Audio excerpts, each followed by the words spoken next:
हमने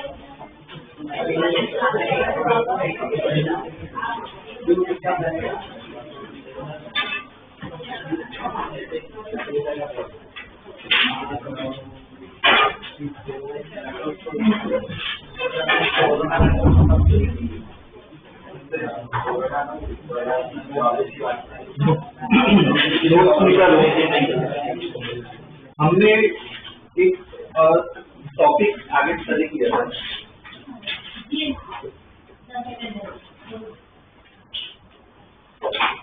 sensible heat का formula याद हो तो क्या था? सेंसिबल हीट का फॉर्मूला, कोई सॉलिड या लिक्विड को हम हीट कर उसका टेम्परेचर बढ़े तो कितनी हीट देनी चाहिए? तो उसकी डेल्टा टी। अब ये जो इक्वेशन हो किसके लिए होती है? सॉलिड के लिए और लिक्विड के लिए। गैस के लिए भी गैस का अगर टेम्परेचर बढ़ा हो तो उसको कितनी हीट देनी पड़ेगी? तो गैस के लिए भी ना एक इक्वेशन आती है, वो इक्वेशन बता देता हूँ। Delta Q equal to, gas में हम मास की जगह क्या यूज करते हैं? Number of mole. Delta T ऐसे रहेगा। यहाँ पे जो स्पेसिफिक हीट है एच से डिनोट करते हैं, यहाँ पे सिंबल चेंज हो जाता है, कैपिटल पी से डिनोट करते हैं। तो गैस के लिए क्या इक्वेशन आती है? N C delta T. आज में इसके बारे में पढ़ेंगे। ठीक है, मोल्स में भी क्वेश्चन आते हैं, कंपेरेटिव पार्ट में काफी ज्यादा है। ठीक है, तो सी मुझे चाहिए, सी को डिफाइन करना हो, सी इक्वल टू क्या लिख सकते हैं? Delta Q upon N delta T. या तो तुम्हें बताया था, इससे डेफिनेशन बना सकते हैं। एन की वैल्यू 1 डाल दो, डेल्टा टी की वैल्यू 1 डालो, तो मैं क्या लिख सकता हूँ? सी इक्वल टू डेल्टा क्यू लिख सकता हूँ। इसका मतलब स्पेसिफिक हीट का क्या है definition? Heat specific heat is what? It is the heat required to raise the temperature of a gas by, कितना लिया हमने? कितना रेज किया? 1। और वो गैस का अमाउंट कितना होना चाहिए? 1 मोल। तो क्या आना चाहिए? It is the heat required to raise the temperature of 1 mole of gas by 1 degree Celsius या फिर 1 केल्विन। ऐसे हम क्या उसको डिफाइन कर सकते हैं। ठीक है, डेफिनेशन लिखो, मोलर हीट कैपेसिटी।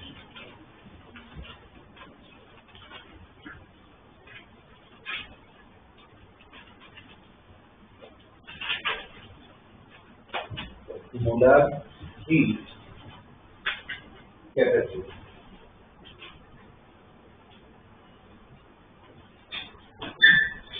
डेफिनेशन लिखो उसमें, it is the heat required, it is the heat required to change the temperature, is the heat required to change the temperature of 1 mole of a gas, 1 mole of a gas by 1 degree Celsius or 1 Kelvin, 1 degree Celsius और 1 Kelvin। ठीक है, ये क्या होगा? उसका definition होगा। ठीक है, दोनों की जो इक्वेशन में ये काम आने वाली है।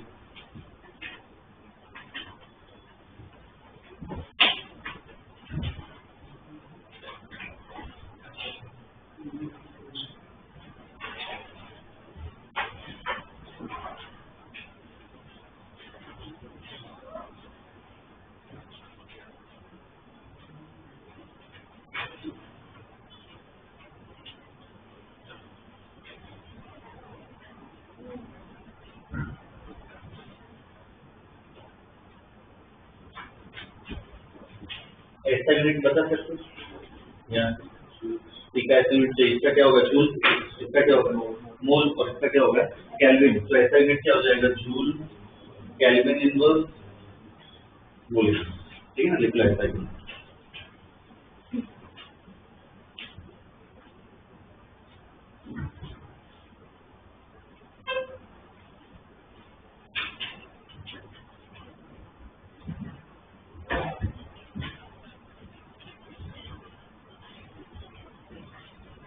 ठीक है, अब इसमें हमें जो डिटेल में इसको स्टडी करना है, सीखो उसका रीजन क्या है डिटेल में स्टडी करने का।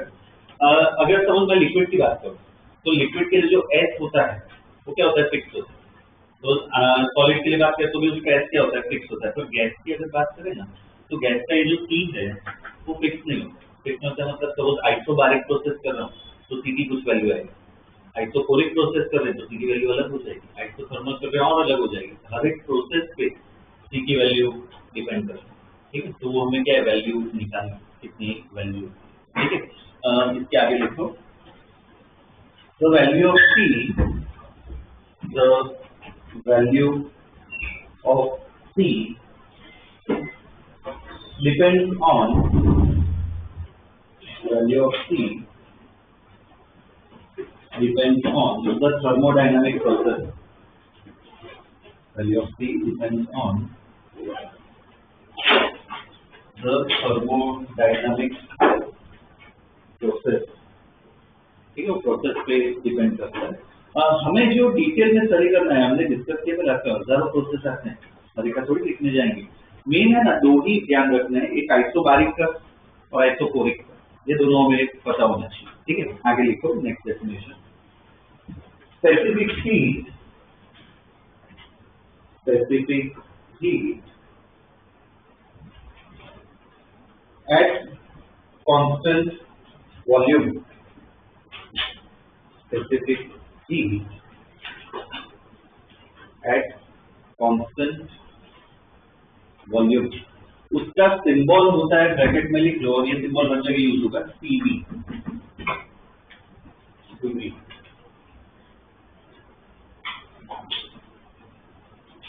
चलो उसका डेफिनेशन लिख लो, बाद में उसका फॉर्मूला मैं बता रहा हूँ। लिखो definition, the amount of heat required, the amount of heat required to change the temperature of gas, to change the temperature of 1 mole of gas, to change the temperature of 1 mole of gas by 1 Kelvin, by 1 Kelvin at constant volume, by 1 Kelvin at constant volume is called heat capacity at constant volume. It's called heat capacity at constant volume. Constant volume, ठीक है। Constant volume में कौन सा process की बात कर रहे हैं, कौन सा होगा, आइसोकोरिक। तो आइसोकोरिक के लिए ना फर्स्ट लॉ स्टडी करना, जो हमने लास्ट क्लास में पढ़ा था। इसके आगे लिखो कंक्लूजन में, for isochoric process, for isochoric process W equal to क्या होता है, P डेल्टा V, क्या होगा वर्क, आइसोकोरिक प्रोसेस है तो डेल्टा V क्या होगा, 0 होगा। वॉल्यूम कांस्टेंट है तो चेंज होगा अंतर 0, मतलब वर्क फ्री में क्या लिख सकता हूँ, 0, ठीक है। ध्यान दो, पूरा एक साथ ही लिख लेना। बाद में फर्स्ट लॉ अप्लाई करें थर्मोडायनामिक्स का, क्या था first law, delta Q equal to W plus delta U, work तो 0 है अपना, तो डेल्टा Q को मैं क्या लिख सकता हूँ, डेल्टा U। अब डेल्टा Q की अभी हमने इक्वेशन देखी, क्या थी, NC डेल्टा T। बस क्या ध्यान रखना है, यहाँ पे कांस्टेंट वॉल्यूम है, क्या कौन सा सिंबल यूज करना है, T। तो ये अपनी इक्वेशन है डेल्टा U की, क्या होता है डेल्टा U, NCB डेल्टा, ये हर जगह यूज करना, ठीक है। लिखो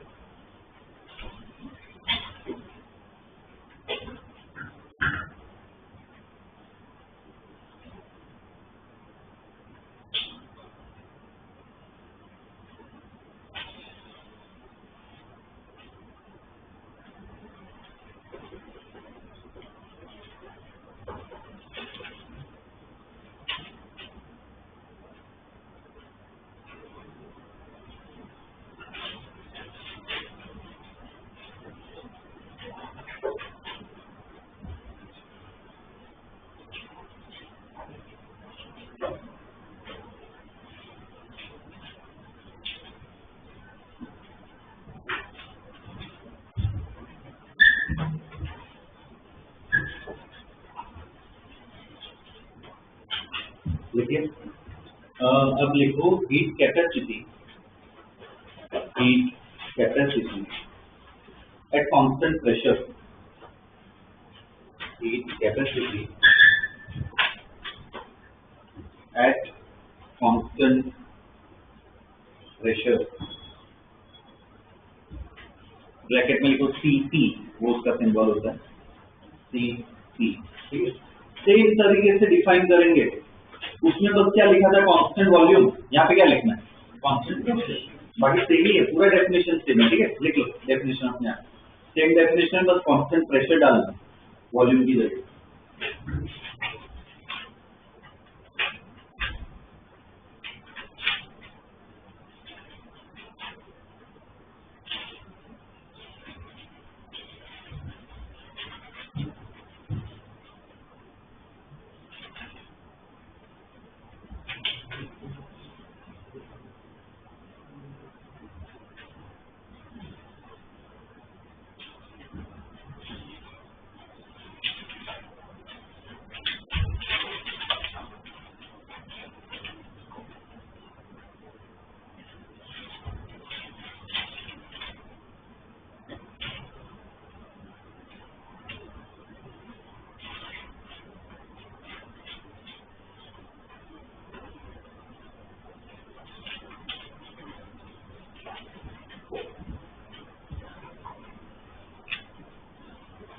लिखिए क्या था, it is the heat required to reach the temperature of 1 mole of gas by 1 Kelvin at constant pressure, बस उतना रहा, ठीक है। कांस्टेंट प्रेशर टर्म आ जाए, ठीक है। उसकी इक्वेशन स्टडी करें तो देखो वर्क ये कांस्टेंट प्रेशर मतलब कौन सा प्रोसेस हुआ, आइसोबारिक, तो W इक्वल टू क्या होता है P डेल्टा V, अब PV इक्वल टू nRT है, तो P delta V equal to क्या लिख सकते हो NR डेल्टा T, सब्स्टिट्यूट कर देते हैं, ये हमने लिखा था ऑलरेडी, तो मैं वर्क को क्या ऐसे भी लिख सकता हूँ NR डेल्टा T, किससे आइसोबारिक से, ओके। और फर्स्ट लॉ अप्लाई करें,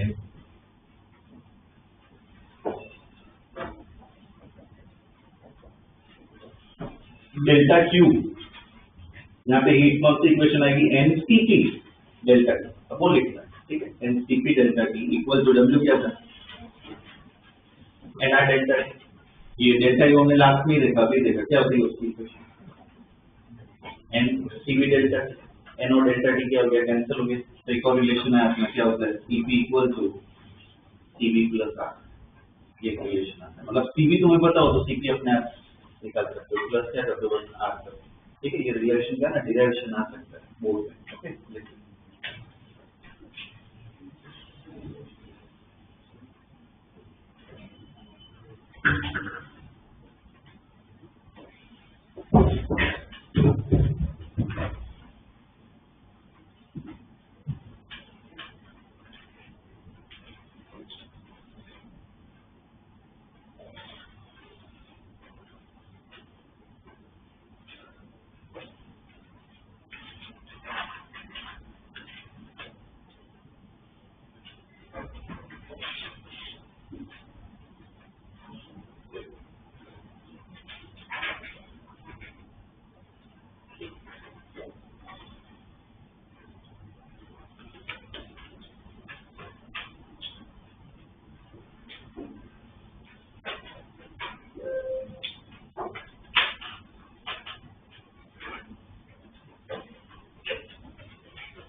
हमने एक टॉपिक पढ़ा था डिग्री ऑफ फ्रीडम, है ना।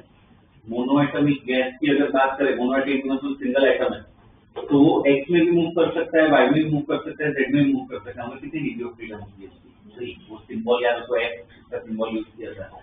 डाई एटमिक मॉलिक्यूल हो, दो एटम्स हैं, तो उसमें पता है कैसे विजुअलाइज करो डबल की तरह, और बीच में जो लाइन होती है क्या होती है, बॉन्ड होती है। तो डायटोमिक गैस जो है वो एक्स वाई जेड उसमें मूव कर ही सकता है, मतलब 3 तो आएगा ही, और साथ में क्या होता है रोटेशन होता है। रोटेशन कितने गिनने होते हैं रोज, एक जो ऐसे रोटेट करता है वो नेग्लेक्ट कर सकते हैं, तो उसकी डिग्री ऑफ फ्रीडम कितनी होती है 5। उस हिसाब से ये सीपी और सीवी की वैल्यू है ना चेंज होती है, वो एग्जाम में आता है, ठीक है, तो वो वैल्यू है ना हमें लिखना आना चाहिए, ठीक है, कंडीशन में आगे लिखो। और मोनो एटॉमिक गैस, और mono atomic gas S equal to 3 small s लेना है, तो mono atomic gas S equal to 3, ठीक, आगे लिखो। From equipartition of energy, from equipartition of energy, comma, equipartition of energy, comma, the energy associated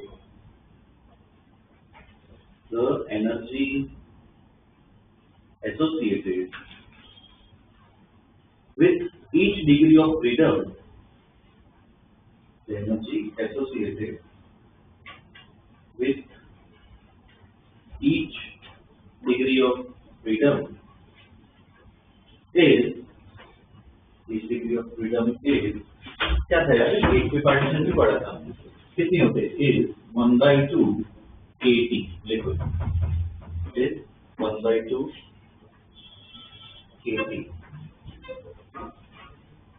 ठीक है, full stop. Next line में लिखो, फॉर मोनोएटॉमिक गैस, और monoatomic gas U equal to कितना हो जाएगा, जितनी डिग्री ऑफ फ्रीडम है उसमें से मल्टीप्लाई कर दो, तो S कितना है मोनोएटॉमिक के लिए, S कितना है 3, तो U कितना हो जाएगा 3/2 kT। और मैं एक मोल की बात करूं, फॉर 1 मोल ऑफ गैस, याद है तो 1 मोल के लिए क्या करना है, K की जगह क्या आ जाता है, आ रहा है। अगर मॉलिक्यूल की बात करें तो क्या आता है, पूरे गैस की बात करें मोल में तो आ रहा है, ठीक है, लिखो, कभी बॉक्स मत बनाना, सबसे लिख दो।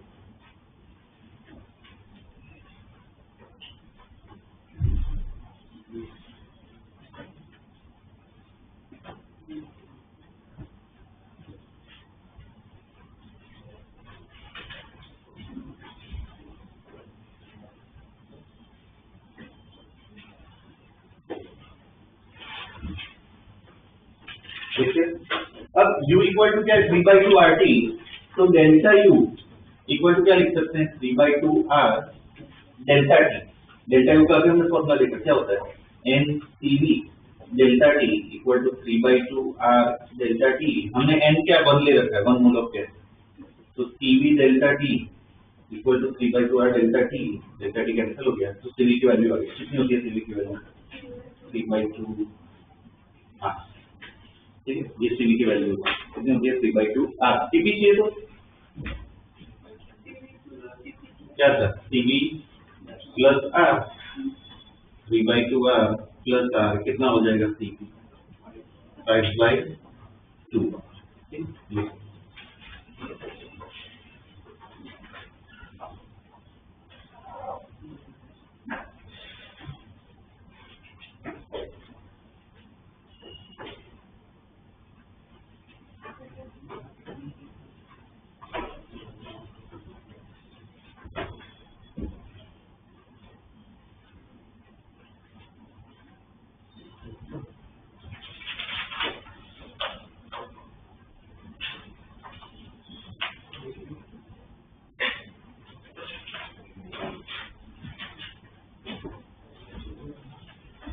देखिए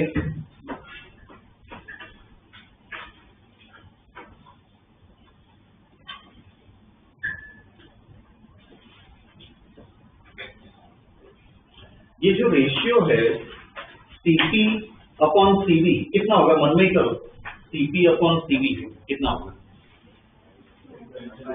5/3, वो है ना स्पेसिफिक रेशियो है, वो कांस्टेंट है, वो मैं आगे काम आएगा, पर इसमें ही लिख लो ना, गामा से डिनोट करते हैं, ठीक है, इसके आगे लिखो, the ratio of specific heat, the ratio of specific heat CP upon CV, the ratio of specific heat CP upon CV equal to gamma, equal to gamma, उससे बॉक्स बना दो, Cp upon Cv equal to gamma. ठीक है, आगे लिखो for monoatomic gas, और monoatomic gas gamma equal to क्या हो जाएगा 5/3। तो monoatomic gas gamma equal to 5/3। ठीक है, ये ध्यान रखना जो वैल्यू आई अपनी, जैसे Cv कितना आया 3/2r, Cp कितना आया 5/2r, गामा कितना आया 5/3। ये जो होता है वो किसके लिए होता है, मोनोएटॉमिक गैस के लिए। अब सपोज मैं डायटॉमिक गैस ले लूं तो इनकी वैल्यूज क्या हो जाएगी, चेंज। ये सब वैल्यूज पता होनी चाहिए, बोर्ड के लिए कॉम्पिटिटिव दोनों के लिए काम कर। ठीक है, ये सब वैल्यूज पता होनी चाहिए। अब आगे लिखो for diatomic gas, for diatomic gas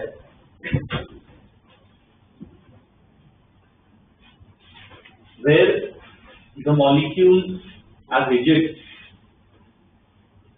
for diatomic gas where the molecules are rigid, S equal to 5, S equal to 5। ठीक है, अब से जैसे इसमें लिखा है वैसे उधर रिपीट करना है। आगे लिखो for 1 mole of gas, for 1 mole of gas U equal to, for 1 mole of gas U equal to 5/2 RT, U equal to 5/2 RT। आगे लिखो delta U equal to, delta U equal to 5/2 R delta T, delta U equal to 5/2 R delta T। ठीक, अब same substitute करो यहाँ पे जो इधर किया, यहाँ पे क्या है 5/2 आएगा, ये 5/2 R डेल्टा T है। ठीक, डेल्टा U की जगह क्या है, Cv डेल्टा T लिख सकते हैं, n को 1 डालना है। तो अब Cv की वैल्यू देखो चेंज हो गई, कितनी हो गई 5/2 R। Cv कितना हो जाएगा, ये 5/2 R प्लस R कितना हो जाएगा 7/2।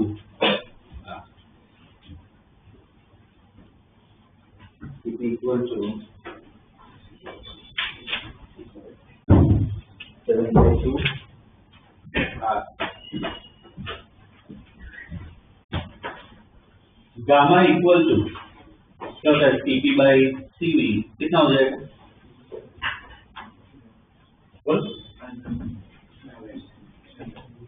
कितना हो जाएगा गामा 7/5।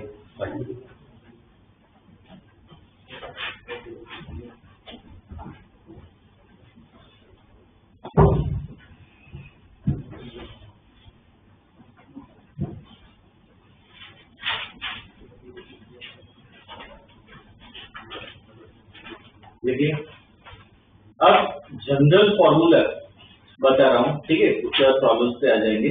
अगर suppose degree of freedom F हो तो डायरेक्टली Cv लिख सकते हो, डायरेक्टली Cp लिख सकते हो। ठीक, तो बता देता हूँ, लिख लो आगे 2 3 4 बना दो। For molecule having degree of freedom F, for molecule having degree of freedom F, molecule having degree of freedom F, Cv equal to S/2 R, Cv equal to S/2 R, इसको बॉक्स बना दो, Cv equal to S/2 R। Cp equal to, Cp चाहिए तो क्या होता है Cv plus R, ये अपना क्या है F/2 R प्लस R, तो Cp कितना हो जाएगा F/2 प्लस 1 इंटू R, ये Cp मिल जाएगा।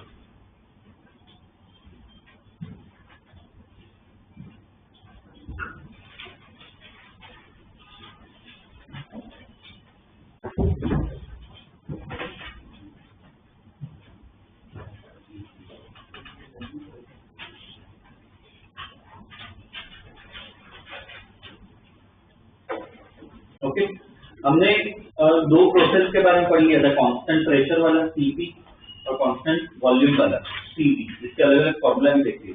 दूसरे प्रोसेस भी तो है, आइसोथर्मल है, और एक और प्रोसेस आता है एडियाबैटिक प्रोसेस आता है, उसके बारे में हम पढ़ेंगे। पर अभी के लिए लिख रहा हूँ ताकि प्रॉब्लम में हमें काम आए, ठीक है, बस वो लिख लो आगे। फॉर आइसोथर्मल प्रोसेस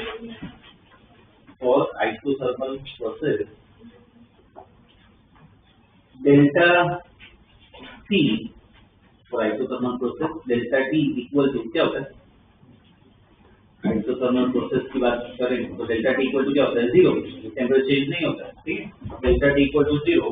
तो उस केस के लिए, उस प्रोसेस के लिए डेल्टा Q हमें पता है NC डेल्टा T, मुझे C निकालना है।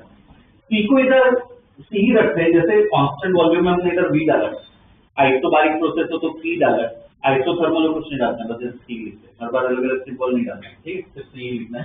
तो डेल्टा Q अपॉन क्या जाएगा इन डेल्टा T, बता सकते हो क्या वैल्यू है?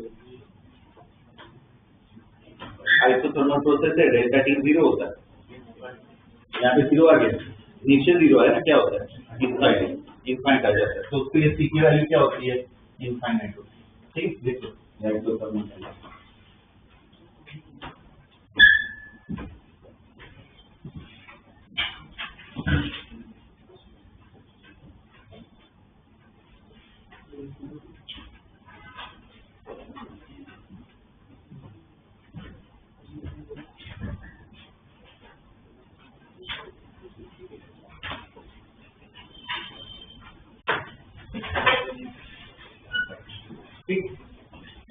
आगे लिखो, for adiabatic process ADIABATIC adiabatic, for adiabatic process, adiabatic process पता है क्या होता है? एडियाबैटिक प्रोसेस में कोई हीट एक्सचेंज नहीं होती है, मतलब डेल्टा Q क्या होगा, फॉर एडियाबैटिक प्रोसेस लिखो डेल्टा Q इक्वल टू 0। तो चलो इसमें एडियाबैटिक प्रोसेस में, उसमें भी मैं C ही लिखता हूँ, कुछ अलग सिंबल नहीं देना है। बताओ एडियाबैटिक प्रोसेस में C क्या होगा? आइसोथर्मल में इनफाइनाइट है, तो डेल्टा T नीचे 0, इसमें क्या है, ऊपर 0, डेल्टा Q 0, क्या आ जाएगा, 0 एडियाबैटिक।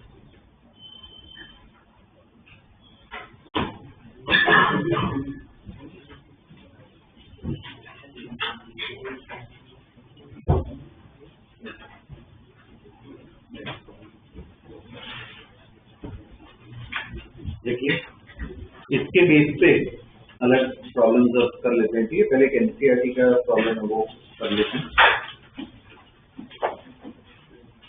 देखो cylinder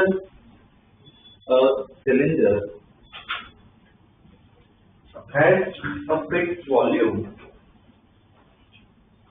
cylinder has a fixed volume of 44.8 liters, 44.8 liters, 44.8 liters. It contains monoatomic gas. It contains monoatomic gas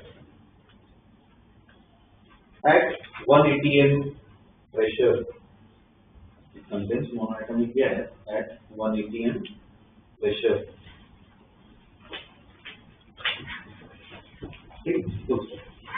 Find the heat required. Find the heat required to raise the temperature of the gas. Find the heat required to raise the temperature of gas by 15 Kelvin. To raise the temperature of gas by 15 Kelvin, 15 Kelvin. ठीक है, अब देखो ये question है, पहले तो data लिख लेते हैं। वॉल्यूम दिया हुआ है 44.8 लीटर, उससे नंबर 4 निकाल सकते हैं। एक मोल में कितना वॉल्यूम जाता है, 2.4 मतलब कितने मोल से 2 मोल लिख लो सिलिकॉन को V इक्वल टू क्या है 44.8 litre so N equal to क्या गया 2 मोल प्रेशर 180 N दिया है SI में वैल्यू डाल दो तो P इक्वल टू क्या आ जाएगा 1.013 इंटू 10⁵ पास्कल ठीक है ये P दिया हुआ है और क्या क्या देखा टेम्परेचर है डेल्टा टी T है डेल्टा टी है अपने पास डेल्टा टी लिखो delta T equal to 15 kelvin ठीक है अब इसमें हीट दे रहे हैं ठीक है हीट पूछे अब से गैस में हीट पूछे ना तो कौन सी इक्वेशन लगानी होती है delta Q equal to NC delta T ठीक है अब ये मुझे निकालना N पता है डेल्टा T पता है क्या पता होना चाहिए C पता होना चाहिए अब C मैंने बताया कितने सारे टाइप के C आते हैं यहाँ पे C0 है C इनफाइनाइट भी था CP भी था CV भी था हमें पता होना चाहिए कौन सा प्रोसेस है दिया नहीं है पर आइडेंटिफाई कर सकते हो फिक्स वॉल्यूम है उसमें गैस को एक करोड़ उधर ही रहने वाला है वॉल्यूम क्या रहेगा फिक्स कौन सा प्रोसेस है आइसोकोरिक तो क्या आएगा इधर CV ठीक है ना CV और CV निकाला है मैंने सिखाया मोनोएटॉमिक डायटॉमिक सब के लिए सिखाया ठीक है डालो वैल्यू तो इसमें ना पहले स्टेटमेंट लिख लेना since cylinder has fixed volume board का क्वेश्चन है तो उस हिसाब से लिखना पड़ेगा statement since cylinder has fixed volume the process is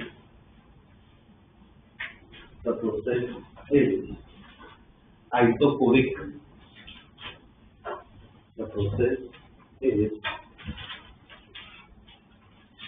isochoric तो देख लो ये क्या हो जाएगा delta Q equal to NCV delta T CV की वैल्यू अपने आप डालो करो कैलकुलेट करो पूरा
ये डेल्टा क्यू निकालना है। NaCl CV कौन सा गैस है? मोनोएटॉमिक है। CV कितना होगा? 3/2 R डेल्टा T सब वैल्यूज पता है, 2 है, 3/2 ये 0.314 डेल्टा T कितना है? 15 क्या है आंसर? 0.1 जूल। ठीक है, this will be the okay. अब इसमें ना दूसरा टाइप का और क्वेश्चन क्या आ सकता है कि गैस का ना मिक्सचर दिया होगा कि सपोज एक मोनो एटॉमिक डाल दिया, एक डायटॉमिक डाल दिया, मतलब हीलियम नाइट्रोजन ऐसा कुछ मिक्स कर दिया और पूछेंगे कि हीट निकालो, CP CV वो सब निकालो। तो मिक्सचर में कैसे निकालते हैं उसका फॉर्मूला लिखवा देता हूँ, ठीक है? एनसीईआरटी में नहीं दिया फिर इसमें लिख लो, प्रॉब्लम है एनसीईआरटी इसमें वो काम आएगा, ठीक है? आगे लिखो, फॉर a mixture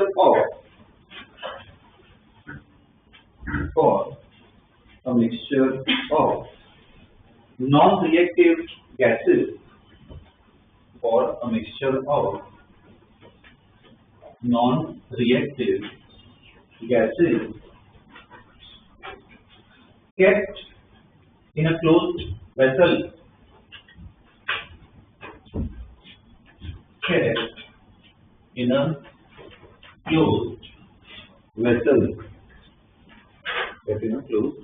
ठीक है, फुल स्टॉप। आगे लिखो नेक्स्ट लाइन में, equivalent molecular mass will be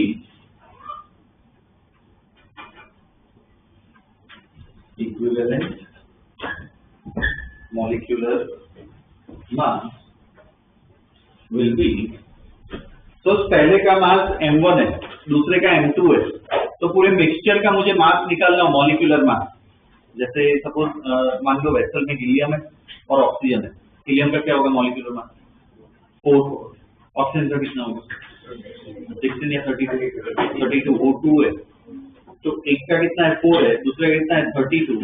पूरे मिक्सचर का पूछे कि इक्विवेलेंट निकाल के दो, तो क्या करना है? एवरेज नहीं लेना होता है कि भाई this plus this by 2, weighted average कहते हैं। कैसे निकालना है? तो पहले गैस का नंबर ऑफ मोल्स N1 है और उसका मॉलिक्यूलर मास M1 है, दूसरे का N2 है, मास M2 है, तीसरे में मोल्स N3 है, मास N3 है, ऐड करते जाओ अपॉन टोटल मोल, ये होता है इक्विवेलेंट मॉलिक्यूलर मास, इधर से मिलता है इसको, है ना। ये भी एक तरह का एवरेज ही है, इसे क्या कहते हैं, वेटेड एवरेज कहते हैं। मतलब जिसका मोल ज्यादा होगा उसका इफेक्ट भी क्या होगा, ज्यादा होगा, ठीक है ना, वेटेड एवरेज कहते हैं इसे, लिख लो ये फॉर्मूला।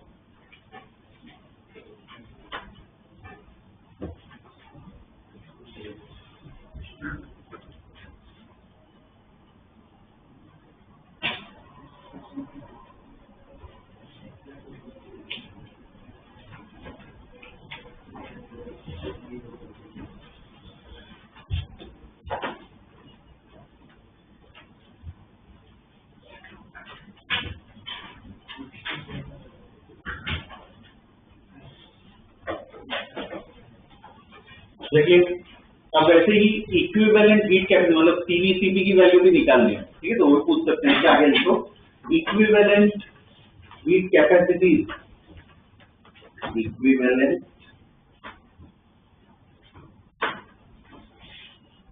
हीट कैपेसिटी, तो उसमें सीपी निकालना होती है फॉर्मूला से, यही तरीका यूज होगा वेटेड एवरेज का। क्या होगा, N1 CP1 पहले गैस का, N2 CP2 दूसरे गैस का, प्लस ऐसे करते जाओ नीचे, क्या होगा N1 plus N2 total. CV भी वैसे ही निकाल सकते हैं, N1 CV1 N2 CV2 add करते गए नीचे नंबर ऑफ मोल्स, लिख लो।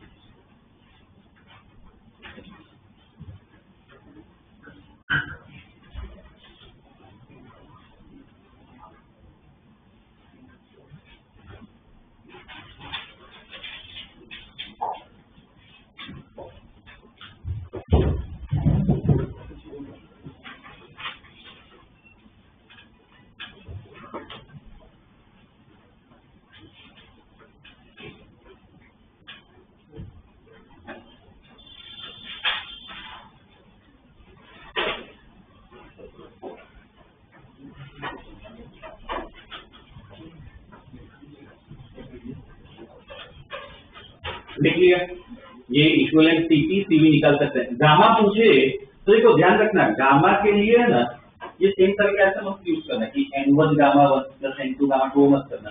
सीपी मिल गया, सीवी मिल गया, तो गामा क्या होता है, सीपी बाय उधर से निकलता है, ठीक है, वो एक बस लिख लो, बाद में दूसरा प्रॉब्लम करते हैं।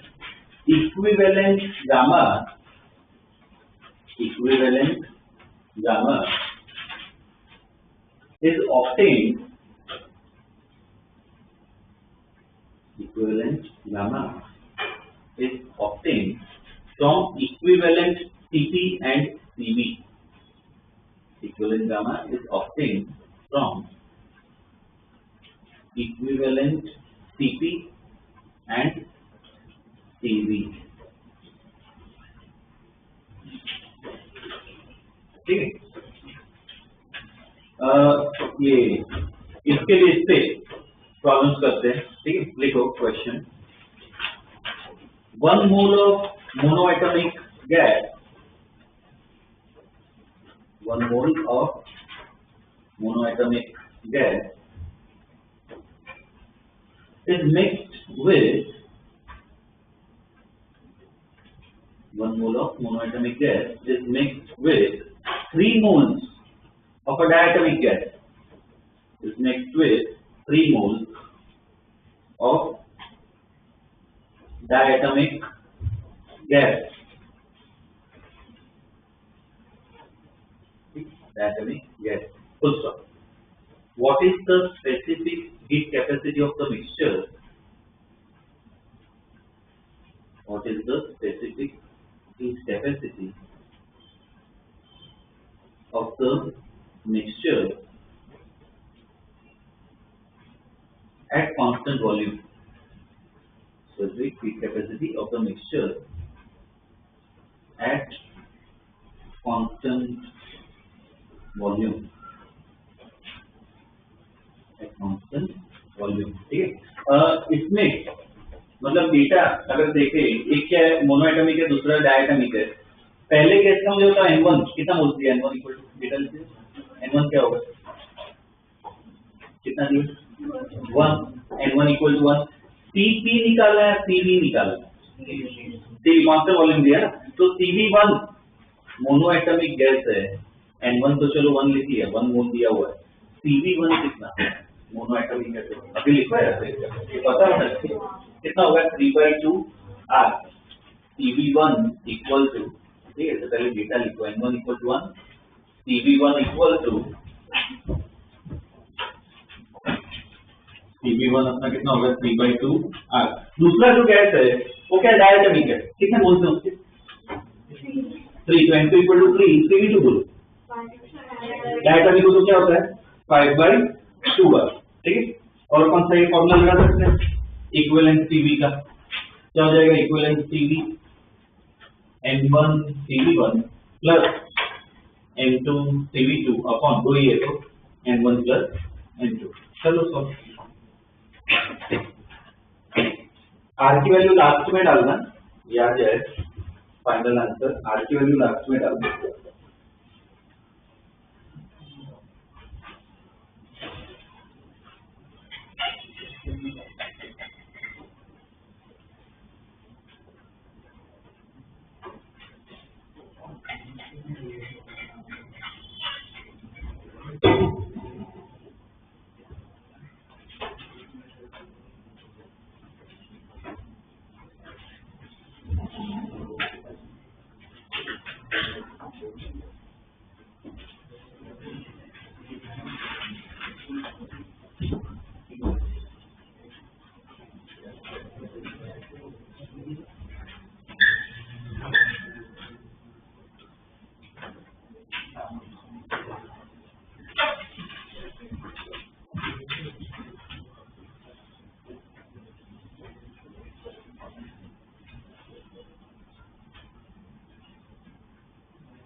ये N1 कितना होगा 1 into 3/2 R plus 3 into 5/2 R upon 1 plus 3, तो कितना हो जाएगा 3/2, तो ये कितना होगा 15/2, 3/2 प्लस 15/2 कितना होता है 18/2, 18/2 कितना होता है 9 R, नीचे 1 प्लस 3 कितना होता है 4, ठीक, तो ये क्या अपना आंसर है। अब आर की वैल्यू डालना 8.31, क्या रहा answer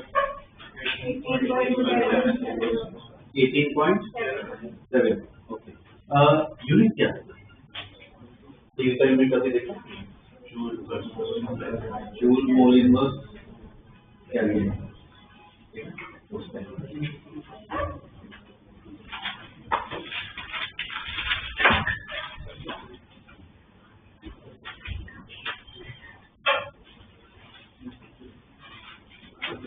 next question,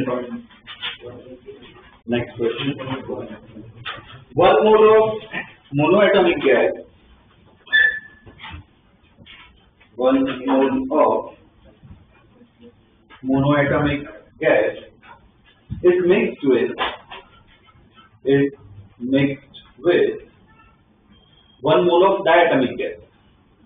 1 mole of monoatomic gas is mixed with 1 mole of diatomic gas. Find gamma of the mixture. Find gamma of the mixture. Treatment लिखना है, ये अपने आप ट्राई करना है, पर एक बार डिस्कस बस कर लेते हैं। गामा निकालना हो इक्विवेलेंट गामा, मिक्सचर का मतलब क्या इक्विवेलेंट गामा ही हुआ, तो वो कैसे निकालना है, N1 गामा और N2 गामा कैसे नहीं आएगा, क्या निकालना पड़ेगा, जैसे पूरा ये CV निकाला, वैसे क्या निकालना पड़ेगा, Cp निकालना पड़ेगा, और फाइनल आंसर कहाँ से आएगा, Cp अपॉन C। ठीक है, तो पहले तो डेटा लिखो कि मोनोएटॉमिक गैस है, N1 कितना होगा अपना 1, डेटा लिख लो, N1 कितना होगा 1, Cv1 बोलो 3/2R, Cp1 कितना होगा 5/2R, ये पहले गैस का, ठीक है, 3/2R Cv और Cp1 कितना होगा 5/2R। दूसरे गैस की बात करें N2 कितना है 1 मोल है, तो N2 इक्वल टू क्या आएगा 1, Cv2 इक्वल टू बोल 5/2R, डायटोमिक है, Cv2 कितना होगा 5/2R और Cp2 कितना होगा 7/2R, ठीक है ना। अब Cp इक्विवेलेंट निकालो, Cv इक्विवेलेंट निकालो, बाद में रेशियो, उधर से आंसर आएगा। N11 Cv1 3/2R, Cp1 5/2R, N2 equal to 2, Cv2 equal to 5/2R, Cp2 equal to 7/2। ठीक है, 1, ठीक, Cp इक्विवेलेंट निकालो, Cv इक्विवेलेंट निकालो, और गामा क्या आएगा Cp/Cv। इसमें R मत डालना, R की वैल्यू अपने आप कैंसिल ही होने वाला है। ओवरऑल फाइनल आंसर 3/2R है।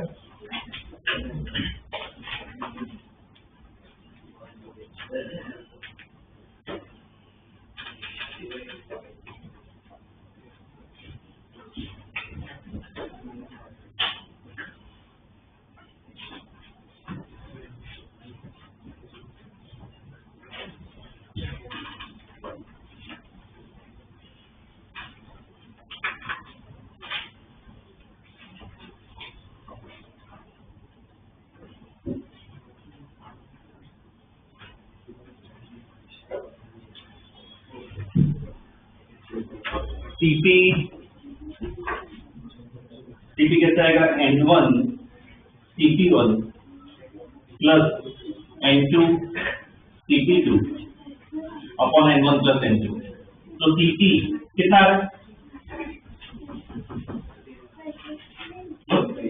3R। Cp देखे तो N1 Cp1 plus N2 Cp2 upon N1 plus N2, ये कितना है 2R, और गामा हमें चाहिए तो Cp/C, ठीक है, कितना आएगा answer 3/2,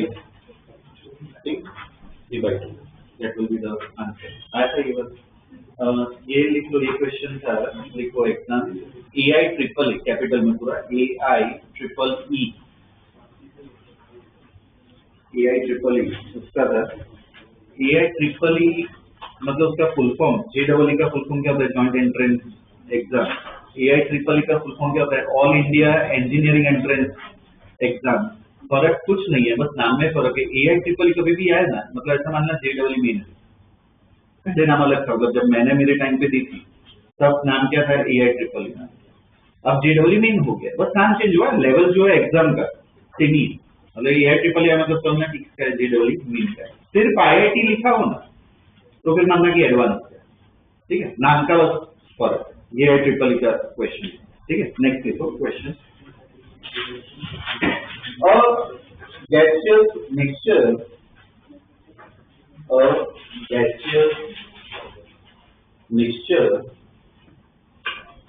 consists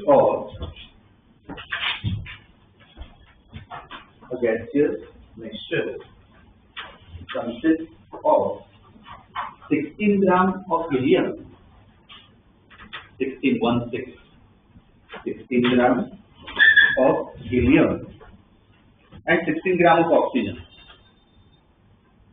16 grams of helium and 16 grams of oxygen, ठीक है, full stop। Find equivalent gamma of the mixture, find equivalent gamma of the mixture।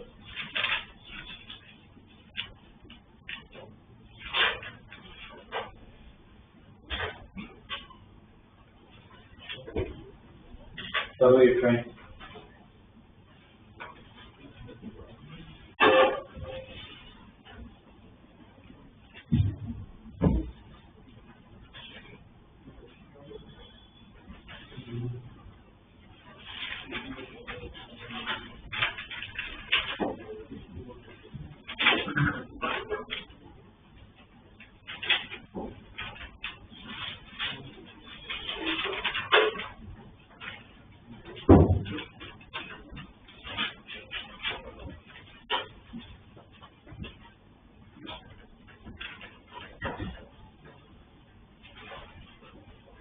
इसमें मोल्स दिए नहीं है, निकालने मास दिया हुआ है, तो उससे मोल्स निकालो पहले।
आ रहा है क्या आंसर? ये N1 N2 निकालना पड़ेगा। देखो हीलियम की बात करें, हीलियम क्या है, मोनोएटॉमिक है, तो Cv और Cp तो ये होगा। उसका मास दे रखा है कितना है, 16 ग्राम। तो नंबर ऑफ मोल्स कैसे निकालते हैं, given mass upon molecular mass. तो गिवन मास कितना है, 16, मॉलिक्यूलर मास कितना होता है हीलियम का 4, तो N1 कितना आ गया अपना 4। दूसरा कौन सा, ऑक्सीजन है। ऑक्सीजन क्या डायटोमिक गैस है, तो Cv Cp हमने लिख लिया, उसका मास दे रखा है, वो भी कितना है 16 ग्राम है। तो उसमें नंबर ऑफ मोल्स निकालना है, तो गिवन मास अपन उसका मॉलिक्यूलर मास 32, तो कितना आ जाएगा 1/2। बाकी पूरा सेम प्रोसेस है। Cv निकालना है, क्या होगा N1 Cv1 plus N2 Cv2 upon N1 plus N2, इधर से Cv आ जाएगा। Cp निकालना है N1 Cp1 plus N2 Cp2 upon N1 plus N2, तो इससे Cp आ गया। और गामा C क्या होगा, Cp/C कितना रहेगा Cv,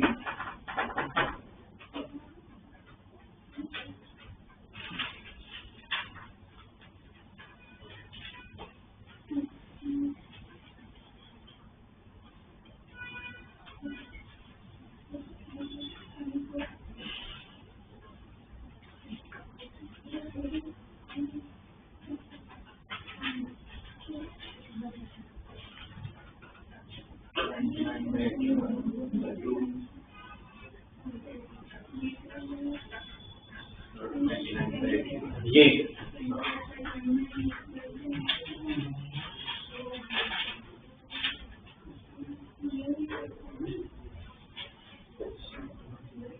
29/18 R, ठीक है ना। कितनी निकल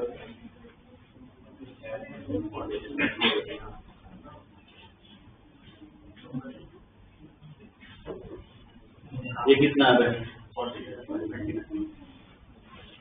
बोलो। 47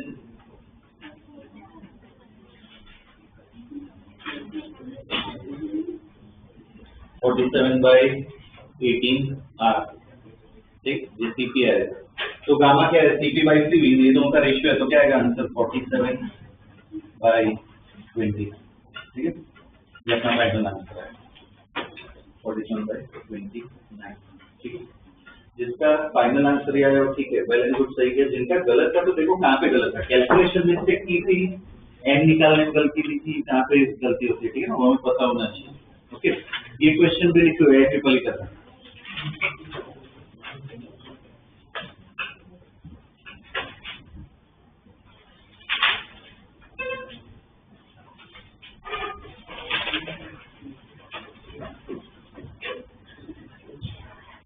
नेक्स्ट क्वेश्चन लिखो। Okay, a mixture enclosed in a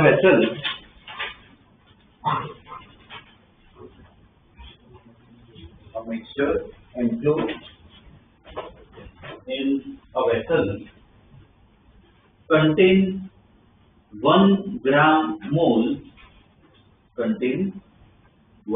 gram mole of monoatomic gas A, contains 1 gram mole of monoatomic gas A, capital monoatomic gas A, and another diatomic gas B, and another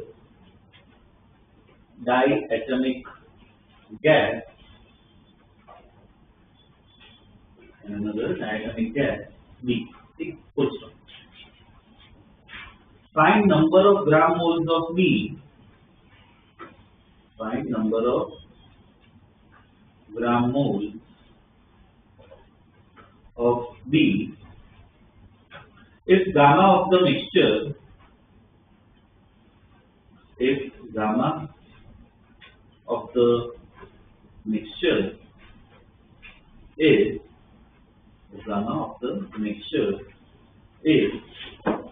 19/3. Gamma of the mixture is 19/3. ग्राम मोल से मतलब basically क्या है, moles ही होता है, number of moles, मतलब N1 कितना होगा, N1 कितना होगा, N2 अपने को निकालना, ठीक है, N2 निकालना, गामा दिया हुआ है, ठीक है ना, हमें N निकालना है, प्रोसीजर तो सेम ही होगा, सॉल्यूशन का करो क्या।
फाइनल वो गामा कितना लिया?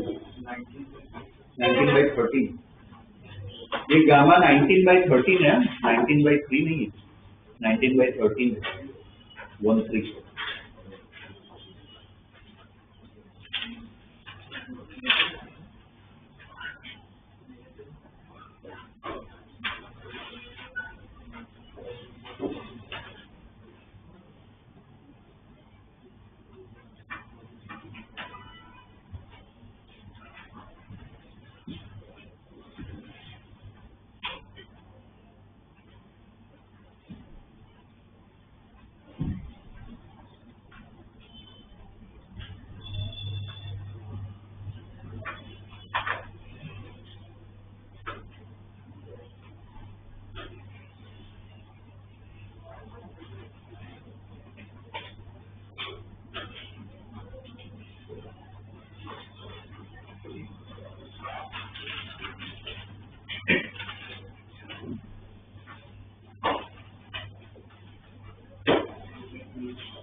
क्या तो आ रहा है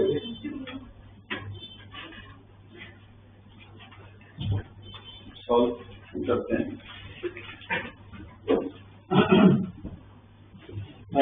इसमें पहले जो गैस ए है, गैस ए जो है वो क्या मोनो एटॉमिक है, मैं सीबी लिखी है। एन कितना है? 1 ग्राम मोल दिया, मतलब N1 इक्वल टू क्या होगा 1। बी जो गैस है वो क्या है? डायटॉमिक है, तो सीपी ये रहा N2 निकालना है, ठीक है, N2 निकालना है। प्रोसीजर तो पूरा सेम ही, सीबी इक्वलेंट निकालेंगे तो N1 CB1 plus N2 CB2 upon N2 plus, ठीक है, ये अपना सीबी आ गया, ठीक है। इसको मैं अभी ऐसे ही रखता हूँ। सीपी की बात करें तो N1 CP1 plus N2 CP2 upon N1 plus N2, ठीक है। अब मुझे गामा चाहिए, तो गामा क्या होता है? CP/CB। तो इसको और इसको डिवाइड कर दो, ये दोनों को देखो, N2 प्लस 1 क्या हो जाएगा? कैंसिल हो जाएगा। तो दिस अपॉन दिस मतलब क्या हो जाएगा? 5/2R प्लस ये कितना हो जाएगा? N2 into 7/2R अपॉन ये CB वाला part 3/2R plus N2 into 5/2R, और ये दिया हुआ है, इसकी वैल्यू दे रखी है, कितनी है? 19/30।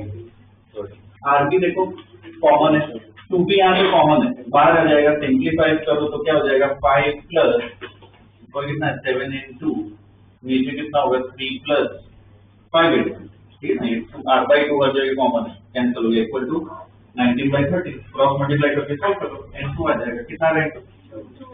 2।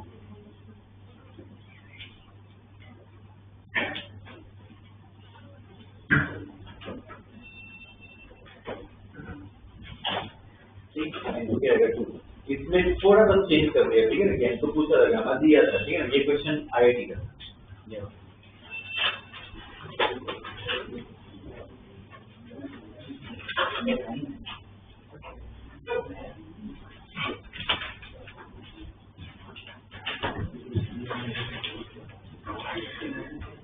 ठीक है, ये टॉपिक भी अपना हो गया, ठीक है। बस और एक दो और टॉपिक थोड़े खींचना है, ठीक है, तो 2-3 लेक्चर में क्या ये अपना खत्म हो जाएगा, खत्म हो जाना, ठीक है।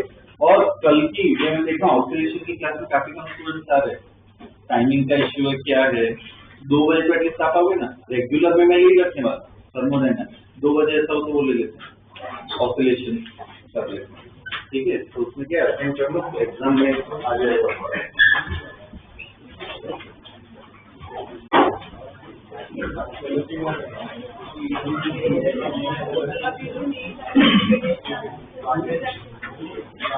में